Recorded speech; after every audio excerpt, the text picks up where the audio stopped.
السلام عليكم ورحمة الله وبركاته.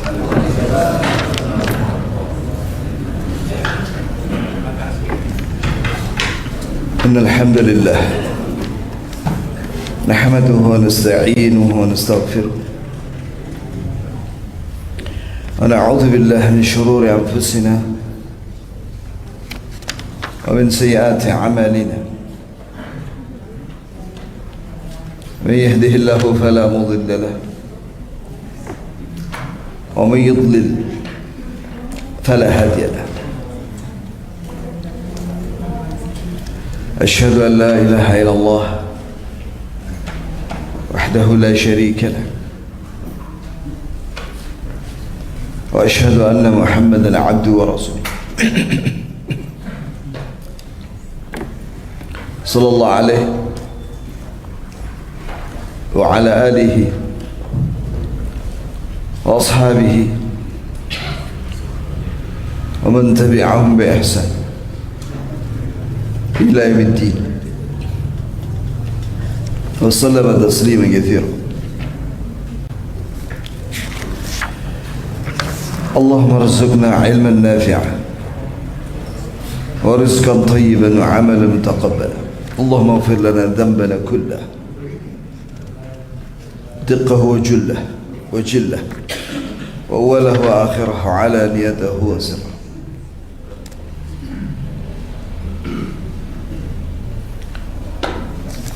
Alhamdulillah. Jamaah sekalian, barakallahu li wa lakum. Kita lanjutkan pembacaan kitab Al-Qaul Mubin fi Akhdal Musallin. Sekarang ini kata penulis di sini pada halaman 419. Di antara kesalahan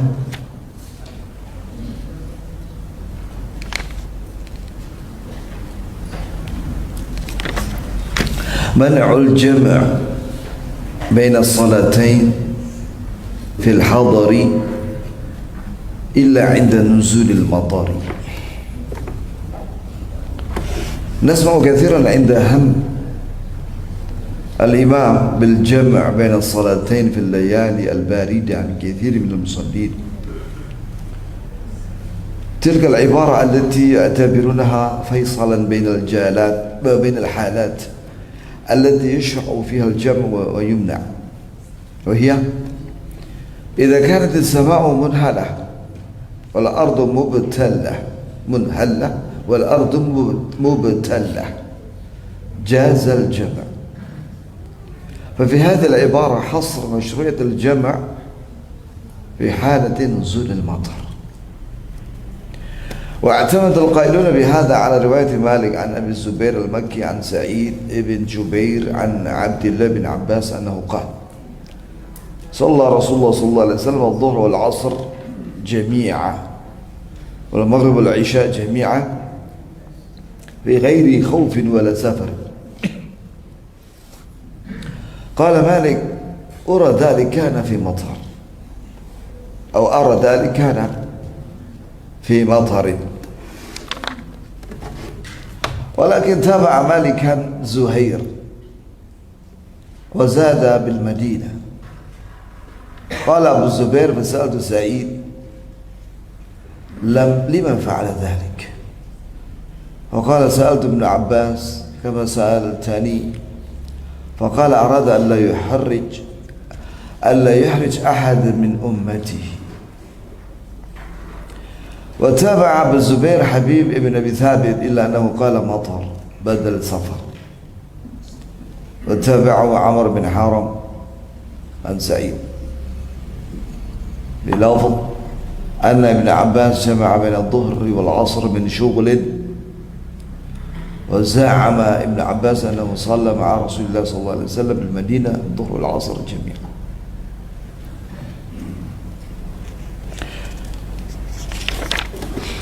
Ya, ada sebagian orang melarang jamak dua salat ketika mukim, kecuali hanya karena hujan. Ini Syekh berpandangan boleh ada uzur yang lainnya selain hujan, ya,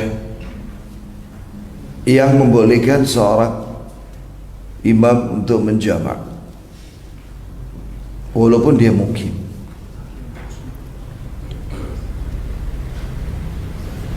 Ya, kita mendengar sebagian imam yang menjamak dua sholat karena malam yang sangat dingin.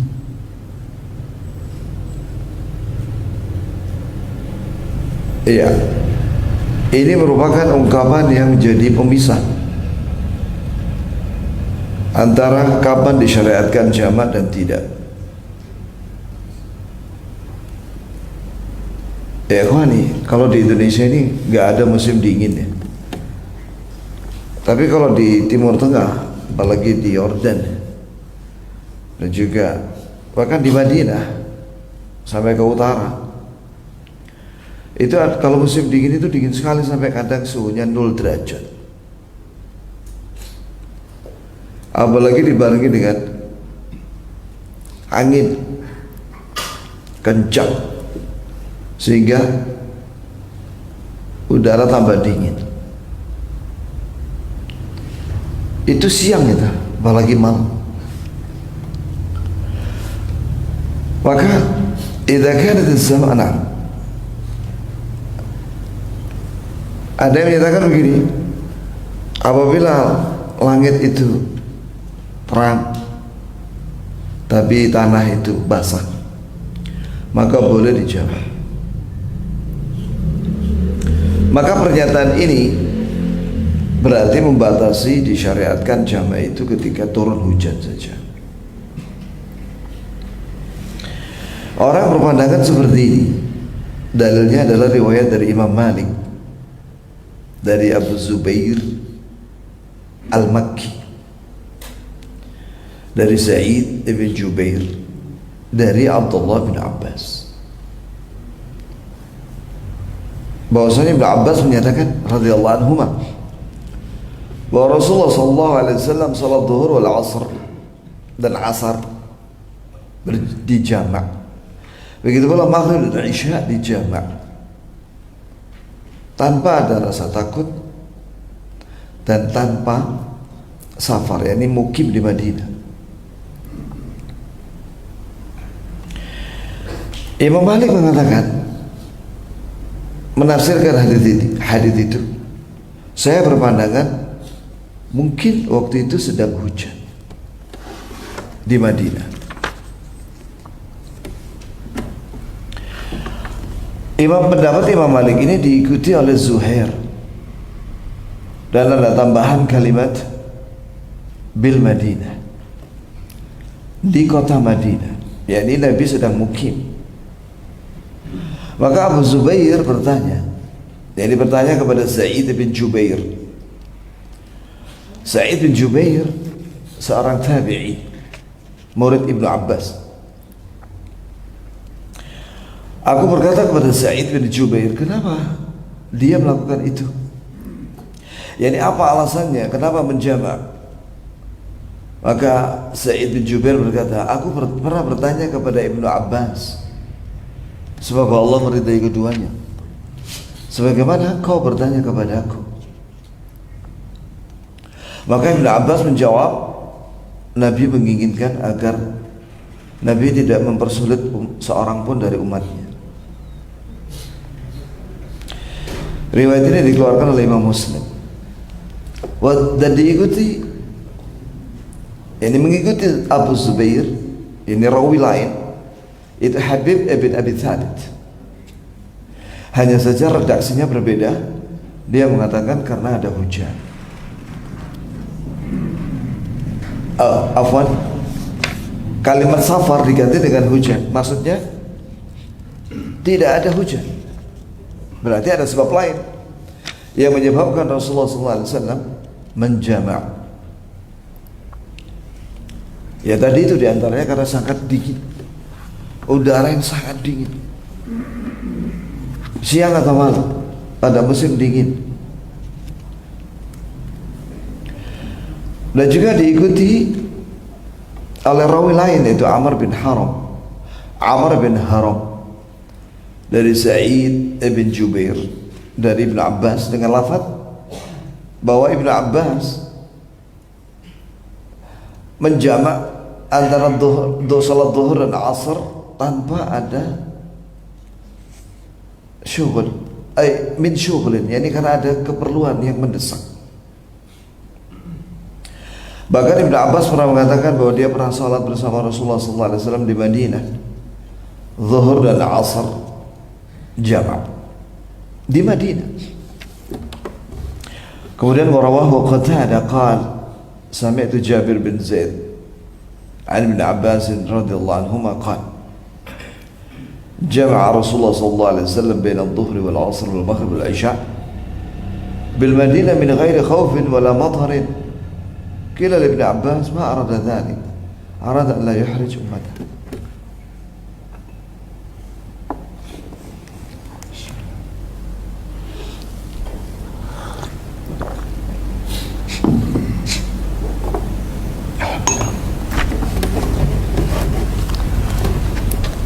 Diriwayatkan oleh Qatadah Ibn Di'amah As-Sadusi, dia berkata bahwa aku mendengar Jabir bin Zaid dari Ibn Abbas, semoga Allah meridai keduanya, berkata Ibn Abbas bahwa Rasulullah SAW menjamak zuhur dan asar dan maghrib dan isya di Madinah tanpa ada sebab takut, yakni tidak ada perang dan tidak ada hujan. Maka ditanyakan kepada Ibn Abbas, kenapa Nabi melakukan itu? Maka Ibn Abbas menyatakan Nabi tidak menginginkan untuk mempersulit umatnya. Berarti ada sebab lain. Ya, di antaranya tadi itu karena musim dingin yang sangat dingin. Warawahu an Jabir bin Zaid wa kunyatuhu Abu Sya'tha Amr bin Dinar mukhtasara bilafadh أن النبي صلى الله عليه وسلم صلى بالمدينة 7 و8 الظهر والعصر والمغرب والعشاء.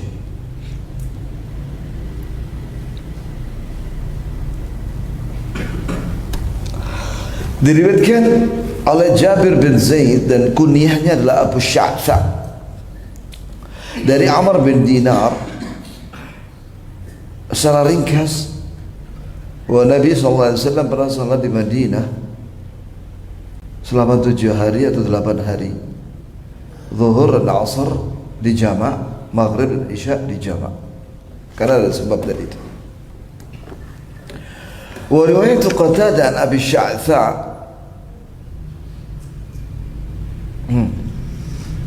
tarajjah atau turajjih riwayat Habib ibn Abi Thabit bilafadh matar. Hanya saja riwayat dari Qatadah dari Abu Sya'tha, itu dari Jabir, riwayat dari Habib bin Abi Thabit, bukan dari Amr bin Dinar, tapi dengan lafaz karena ada sebab hujan. Badal safar, tanpa ada hujan, sebagai ganti daripada kalimat tanpa safar, yakni mukim. Walam taqa hadhihi riwayat al-Baihaqi, dan riwayat ini tidak ada dalam riwayat Baihaqi. Farajjaha riwayat Abi Zubair al-mukhalifah laha bilafadh safar bi riwayat Amr bin Dinar an Abi Sya'tha hadhihi allati laysa fiha lafadh min al-lafdh. Jadi begini ya kawan. Jadi Nabi SAW pernah menjamak dhuhr asar maghrib isya di Madinah tanpa ada sebab perang. Dalam sebuah riwayat tanpa ada sebab safar, yakni mukim. Ini Nabi di Madinah. Dalam sebuah riwayat tanpa ada sebab hujan. Begitulah maksudnya. Tapi Masya Allah, 2 lafaz ini saja, tanpa ada sebab hujan, tanpa ada sebab safar, itu dibahas secara sanad. Wa taqdim riwayat Abi Zubair ala riwayat Habib bin Abi Thabit la wajha lahu.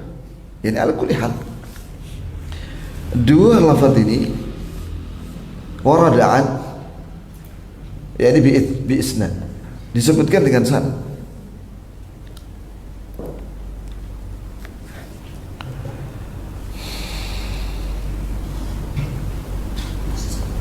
Baik. Berarti kata penulis kesimpulannya,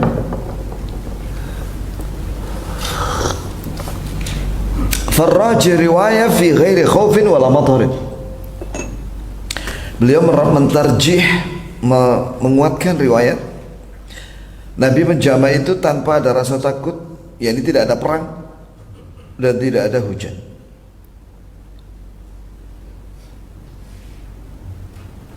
Wa yata'ayyad dhalika bi riwayat al-Madinah fa inna hadha al-lafz ma'nahu fi ghairi safarin.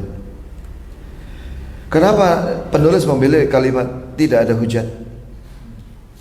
Karena lafaz safar itu diterangkan dengan kalimat bil Madinah. Rasulullah melakukan itu di Madinah. Jadi tidak perlu lagi ada kalimat tanpa safar, karena udah jelas. Berarti penyebutan tanpa ada safar tidak ada faedahnya. Berarti yang kuat adalah tidak ada hujan. Min ghairi matarin, bukan min ghairi safarin. Berkata Syekhul Islam bin Taimiyah, wa qulu bil Madinah yadullu ala annahu lam yakun fi safar.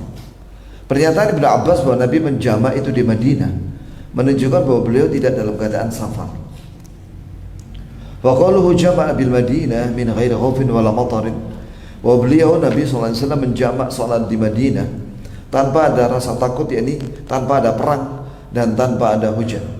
Aula min an yuqal min ghairi khaufin wala safarin. Lebih utama daripada diriwayatkan tanpa ada takut, yakni perang, tanpa ada safar. Karena sudah ada kalimat di Madinah. Maka al-zahir min siyaqil hadith anna jam' al-marfu' ila Nabi sallallahu alaihi wasallam inma kana fil hadari wa illa lam yasih ihtijaj Ibn Abbas bihi ala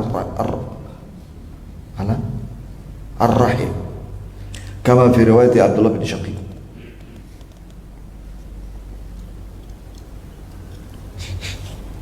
قال خطبنا ابن عباس بالبصرة يوما بعد العصر حتى غربت الشمس وبدت النجوم وجعل الناس يقولون الصلاة الصلاة. قال فجاءه رجل من بني تميم لا يفتر ولا ينثني الصلاة الصلاة. فقال ابن عباس أتعلمني السنة؟ لا أم لك. ثم قال رأيت رسول الله صلى الله عليه وسلم جمع بين الظهر والعصر والمغرب والعشاء. قال ابن عبد الله بن شقيق فحاك في صدري من ذلك شيء فأتيت أبا هريرة فسألته فصدق مقالته.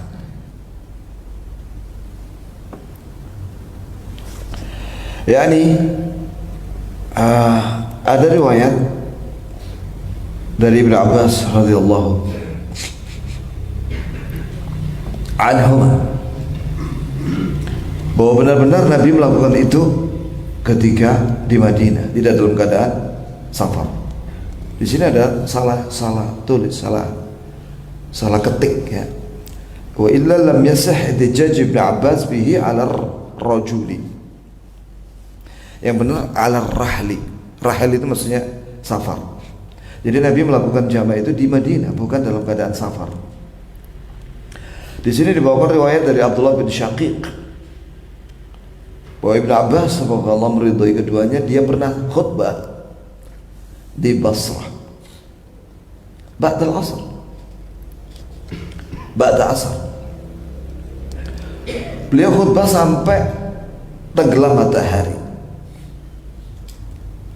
dan nampak bintang-bintang, maksudnya sudah masuk waktu maghrib,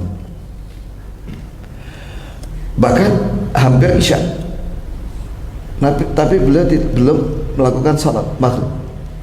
Berarti beliau mau menjamak takhir. Maka orang-orang pada berbisik-bisik, salat, ini salat maghrib sudah mau habis. Tiba-tiba datang seorang laki-laki dari Bani Tamim yang dia ini dengan keras mengatakan salat di hadapan Ibn Abbas. Maka Ibn Abbas mengatakan, kau mengajari aku sunnah? Tidak ada ibu bagimu. Maksudnya ini kalimat yakni jadi jangan kamu mengajari aku sunnah. Yani aku lebih tahu sunnah daripada kamu. Kemudian Ibn Abbas menyatakan, aku pernah melihat Rasulullah SAW menjama' antara zuhur dan asar dan maghrib dan isya, yakni di Madinah. Berarti beliau ingin salat maghrib isya itu di jama' takhir, walaupun dalam keadaan tidak safar. Yakni ada keperluan, uzur. Berkata Abdullah bin Syakik, maka aku ragu dalam masalah ini, maka aku bertanya kepada Abu Hurairah. Aku datangi beliau dan beliau menjawab benar. Perkataan Ibnu Abbas itu benar. Ini boleh dijamak walaupun dalam keadaan mukim, tapi itu jarang-jarang, jangan setiap saat. Karena ada sebab yang lainnya. Begitu maksudnya. Coba perhatikan kalimat dari Ibnu Abbas, atau alimuni sunnah. Apakah kamu mengajari aku sunnah? Maka di sini menunjukkan bahwa para sahabat itu a'lamun nas bis sunnah. Bahwa para sahabat itu orang yang paling alim, yang paling tahu tentang sunnah Nabi Muhammad SAW. Maka kalau ada orang zaman sekarang mencela sahabat, kayak orang Syiah, atau orang liberal, atau orang-orang yang memahami Al-Quran dan Sunnah dari pikirannya, nggak pakai penafsiran dari para sahabat. Nah, ini berbahaya. Seperti menafsirkan bahwa surat Asy-Syu'ara itu surat musik. Siapa yang bilang? Orang zaman sekarang. Sahabat tidak ada yang mengatakan demikian. Iya. Tidak ada seorang pun sahabat mengatakan bahwa surat Asy-Syu'ara itu nama lainnya adalah surat musik. Tidak ada. Tiba-tiba ada orang zaman sekarang mengatakan demikian. Memangnya dia lebih alim dari para sahabat. Terus dia mentakwil bahwa syair itu sama dengan musik. Nah, berarti dia salah paham. Bahwa kalimat syair yang diucapkan oleh para sahabat, ya, memang itu ada, kadang-kadang ada semacam kayak nasyidnya gitu, tapi tidak pakai alat musik. Ini yang dia tidak menjelaskannya, tidak pakai alat musik. Ya, kalau pakai alat musik itu haram hukumnya. Alat musik itu dalam Islam namanya mi'zaf. Lah orang sekarang ini rancu antara syair dengan musik, dikira sama, padahal tidak sama. Musik itu, alat musik itu dilarang sama Nabi SAW. Mana ada para sahabat bersyair seperti Hasan bin Thabit bersyair pakai alat musik? Tidak ada. Kita jangan membodohi umat, jangan menyesatkan umat dengan pikiran sendiri, merasa dirinya pintar, cerdas, tapi tidak menerima nasihat. Makanya imam mazhab, 4 mazhab itu mengharamkan alat-alat musik. Perhatikan itu, yang diharamkan itu alat-alat musik, bukan syair. Kalau syair boleh. Nah, itu ya jemaah. Jadi antum harus hati-hati loh masalah ini. Allah musta'an. Mana tadi ya? Iya, apakah kamu mengajari aku sunnah?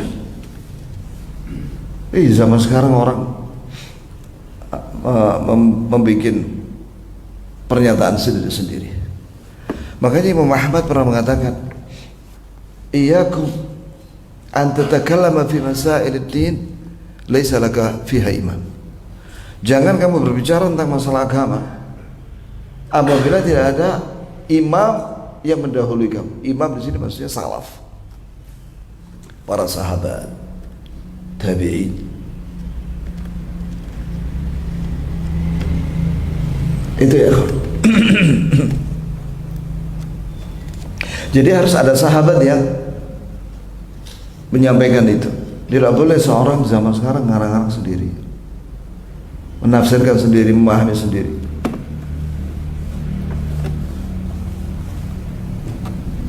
ويأكد ذلك أيضا جواب ابن عباس أراد أن لا يحرج ahad min ummati, yani dikuatkan oleh jawaban Ibnu Abbas ketika ditanya masalah itu. Itu Nabi pernah sekali ya menjam atau beberapa kali, tapi jarang, tidak setiap hari menjama antara dua salat ya, zuhur asar maghrib isya di Madinah tanpa ada hujan, tanpa safar, tanpa ada perang ya, supaya apa? Yani jawaban Ibnu Abbas, Nabi tidak ingin menyulitkan umatnya. Walau kana thama matar min ajlihi jama'a bainahuma Rasulullah sallallahu alaihi wasallam. Dzakar Ibnu Abbas anisa. Sekiranya hujan menjadi sebab Nabi menjamak, tentu Ibnu Abbas menyebutkannya. Karena Ibnu Abbas ikut sholat jamak waktu itu. Sekiranya ada sebab hujan, tentu Ibnu Abbas menyebutkannya. Falamma lam yadhkurhu wa akhbara bi annahu arada an la yuhrij ummatahu. Ketika Ibnu Abbas tidak menyebutkan alasan jamak itu, ini tidak menyebutkan karena hujan. Setelah itu beliau menjawab bahwa ini supaya Nabi tidak menyulitkan umatnya. Dalla ala anna jam'ahu kana fi ghairi halil matar. Menunjukkan bahwa Nabi SAW menjamak itu bukan karena hujan.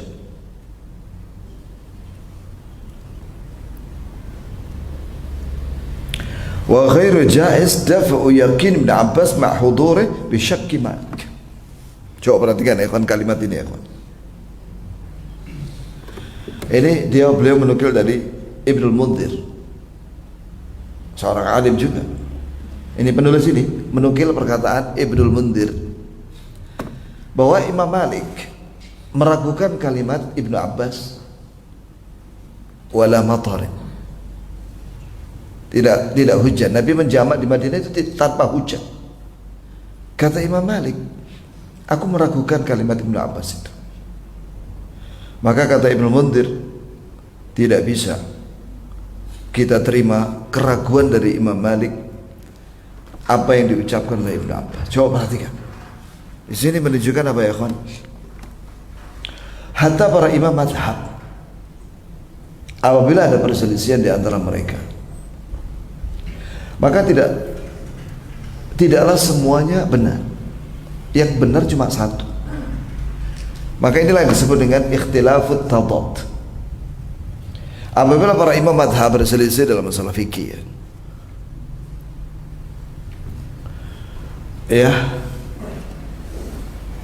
maka yang benar itu satu. Tidak mungkin dua-duanya benar. Ya seperti lafaz ini, wala matarin aw wala safarin. Yang benar wala matarin. Karena kalimat wala safarin min ghairi safarin itu sudah diterangkan dalam riwayat bil Madinah. Sudah di Madinah, enggak perlu kalimat bila safarin. Jadi yang benar lafaz tanpa ada hujan. Begitu pula dalam masalah alat-alat musik, ijma para imam mazhab 4 bahwa alat musik itu haram. Tiba-tiba muncul seorang alim dari Andalusia namanya Ibnu Hazm. Ibnu Hazm mengatakan alat musik halal. Maka ijma para imam mazhab, bahkan sebelumnya juga ijma, tidak bisa dibatalkan oleh fatwa Ibnu Hazm. Jadi orang-orang yang membolehkan alat musik itu pakai fatwanya Ibnu Hazm dan Imam Ghazali. Maka dijawab oleh para ulama usuliyun, usul fikih, apabila sudah ijma para sahabat dan tabi'in dan imam madhab, maka tidak boleh lagi ada khilaf. Tidak boleh ada khilaf. Ya, ini alat-alat musik tetap apa hukumnya apa? Haram. Kecuali duf. Duf ini rebana yang boleh ditabuh oleh anak-anak ketika Idul Fitri atau Idul Adha atau ketika menyambut pasukan perang pulang. Adapun alat-alat musik yang lainnya seperti gitar, seperti piano dan yang lainnya itu haram hukumnya menurut ijma' ulama salaf. nggak ada lagi sudah khilafiyah masalah ini. وعليه فيجوز الجمع من أجل المطر والخوف لأن قول ابن عباس جمع من غير كذا وكذا ليس نفيا منه للجمع بتلك الأسباب بل إثبات منه لأنه جمع بدونها ya berarti boleh menjamak bukan hanya karena hujan dan takut, tapi karena ada sebab lain. Begitu ya jemaah. Ya tadi itu ya, mungkin karena ada sebab dingin, sangat dingin, atau ada sebab lain yang memang mendesak sehingga betul-betul tidak bisa lagi dikhawatirkan tidak bisa sholat tepat waktu sehingga harus dijamak. Contoh ya kawan, sebagian kondisi di jalanan di Jakarta macet. Ini pegawai kantoran di Jakarta kejebak macet parah. Dia pulang jam 4, ternyata sampai rumah jam 8 malam. Boleh nggak dia menjamak? Boleh, karena macet. Jadi dia macet terus nggak bisa kemana-mana dah. Akhirnya dia menjamak. Boleh jamak takdim atau jamak takhir. Jamak takdim ya ketika di mobil, jamak takhir ketika sudah sampai rumah.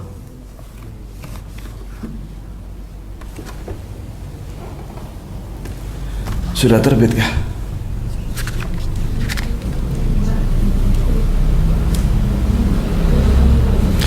Ada sebab apa lagi yang menyebabkan seorang boleh menjamak?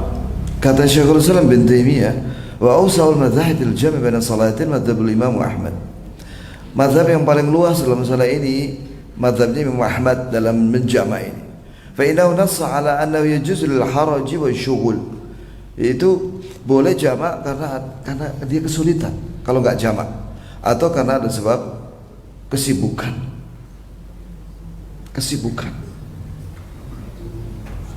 Penting. Gitu ya kan. Misalnya ini kesibukan, misalnya seorang hakim membacakan vonis, ternyata yang dibacakan sama ini gitu. Sehingga ketika dibacakan itu sampai waktu asar, zuhurnya dikerjakan waktu asar. Boleh enggak? Boleh, karena dia punya kesibukan yang tidak bisa ditunda lagi, dan itu syar'i, bukan kesibukan maksiat loh ya. Kesibukan di sini maknanya apa? Syar'i, dibolehkan secara syar'i. Ini juga dikuatkan oleh Abu Ya'la dan yang lainnya, yakni idza kana hunaka syughul yubihu lahu tarkul jum'ah wal jama'ah jaza lahu dzalik. Yani perkara yang ada kesibukan yang dibolehkan dalam syariat, sehingga kadang dia harus meninggalkan salat Jumat dan jamaah sesekali karena ada kesibukan yang sangat. Gitu ya kawan.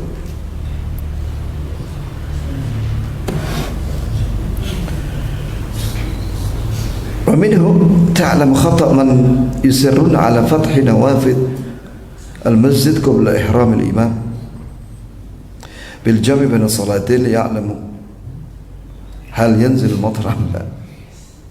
Maka dari sini kau bisa mengetahui kesalahan sebagian orang yang membuka jendela-jendela masjid ketika imam mau takbiratul ihram, ketika mau menjamak dua salat.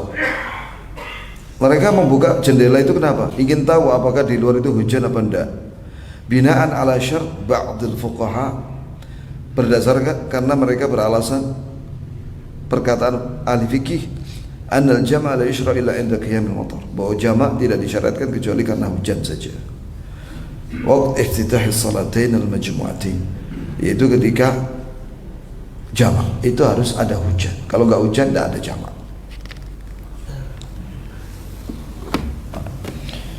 Tapi ini jarang-jarang aja ya, karena ada insidental sebab khusus ya. Secara syar'i dibolehkan. Ada pertanyaan nggak ya? Ya kita kalau mengawali itu biasanya gigi 1 dulu, baru gigi 2 ya. Pengajian itu. Ojo suwe-suwe. Mukaddimah ini baru mukaddimah ya. Nanti baru gigi 2, gigi 3 gitu ya. Ada pertanyaan? Nah, Pak. Termasuk jamaah dalam perkawinan pernikahan, kadang-kadang mengajar rias, riasnya berjam-jam. Saya tidak setuju menjamak karena walimah, dan tidak ada fatwa ulama tentang masalah itu. Walimah itu yang bagus itu ba'da isya. Iya, habis salat isya udah datang ke tempat acara walimah, cap kubul, makan-makan, pulang setelah itu, tidak mengganggu salat berapapun jumlah tamunya. Ya gak usah banyak-banyak lah, sampai ribuan, waduh. Ya cukupnya lah satu gedung itu berapa itu ya, paling ya 300 orang cukup. Yang penting sah. Begini ya akhi, ya ini penting ini masalah perkawinan. Sekarang ini di Saudi Arabia banyak para ulama yang membicarakan tentang kesulitan para pemuda dan pemudi untuk menikah. Satu, maharnya terlalu mahal. Sekarang di Saudi itu ya rata-rata 40.000 real. Coba kalikan 4.000 berapa itu? 4.300. Kurang lebih berapa itu? Atau 35.000 real. Kurang lebih 130 juta. Itu baru maharnya saja. Belum makan-makan. Belum sewa gedung. Belum rumahnya. Lah masuk gak di rumah. Maka akhirnya apa? Banyak para pemuda yang menikah itu terlilit utang. Maka para ulama menyampaikan nasihat. Tapi ya itu tetap yang namanya perubahan kebiasaan masyarakat itu agak susah merubahnya. Yang dulunya murah. Kemarin saya ngisi pengajian ibu-ibu itu, ada nenek-nenek bilang, dulu kami maharnya cuma 12.000 Ustaz, rupiah. 12.000 jamaah. Iya. Sekarang mana ada akhwat yang minta mahar 12.000? Berubah sudah. Berubah. Tradisi kebiasaannya udah berubah. Akhirnya di Saudi itu banyak yang menikahnya itu minimal rata-rata 30 umurnya. 30 ke atas. Sehingga banyak unusa itu perempuan-perempuan yang jadi perawan tua. Maka kembali kepada sunnah Nabi SAW. Wanita yang paling berkah itu yang paling ringan, yang paling mudah maharnya. Jangan mempersulit. Di antara yang mempersulit pernikahan itu adalah tadi itu. Kenapa kok sampai ada orang menunda sholat karena resepsi itu? Ya karena diselenggarakannya waktu menjelang zuhur atau jam 10 sampai malam. Nah ini mempersulit diri. Iya. Jadi gimana nih kalau terjadi seperti itu? Sudah tersebar undangannya. Sholatlah di tempat acara itu. Jadi selenggarakan sholat di situ. Ketika zuhur azan. Siapa bawa acaranya itu? Ya, sholat zuhur di acara itu. Di situ. Karena jauh dari masjid. Sholat di gedung itu. Semuanya sholat. Sholat zuhur. Ketika waktu asar sholat lagi. Itu ya jemaah. Tapi baru hari ini Kif? Kesulitan lagi toh? Ya kan inilah kesulitan sudah. Allah musta'an. Ini hukumnya make up. Gimana ini hukumnya make up? Hati-hati dengan make up ini. Karena di dalamnya ada penipuan. Loh iya. Orang yang, saya tidak menyinggung siapapun ya, ada orang yang wajahnya biasa-biasa saja, di make up jadi cantik atau ganteng, tapi begitu nanti wudhu hilang kabeh lah gantengnya wala cantiknya. maka tampillah apa adanya. Gak usah terlalu tebal make upnya, karena itu bagian daripada penipuan. Iya, penipuan itu. Allah musta'an. Maka ikhwan-ikhwan yang mau nikah, melihat calonnya, minta sama dia apa adanya, jangan pakai make up tebal, karena itu bagian daripada penipuan.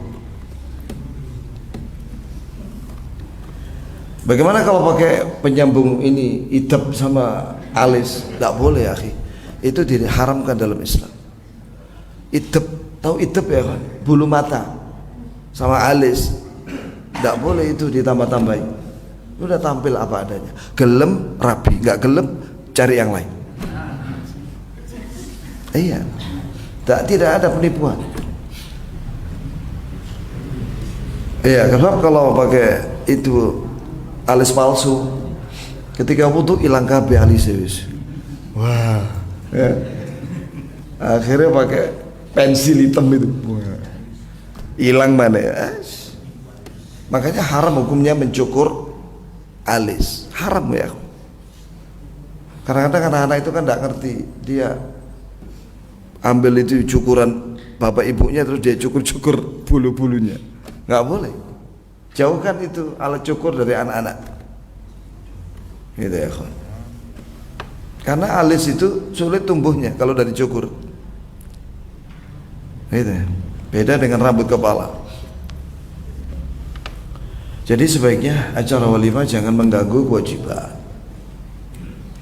dan jangan membebani di luar kemampuannya. Kasihan itu laki-laki itu harus menyediakan duit ratusan juta, utang lagi. Akhirnya yang lainnya minder. Waduh, sohibku itu entek ratusan juta lah aku ya. Akhirnya kasihan dia gak nikah-nikah ya. Akhirnya seolah-olah nikah itu perkara yang sulit dan mahal, padahal murah dan mudah. Demikian ya ikhwan, mudah-mudahan sedikit ini bermanfaat. Kita lanjutkan dengan kesempatan. Subhanakallahumma bihamdik, asyhadu an la ilaha illa anta, astaghfiruka wa atubu ilaik. Assalamualaikum.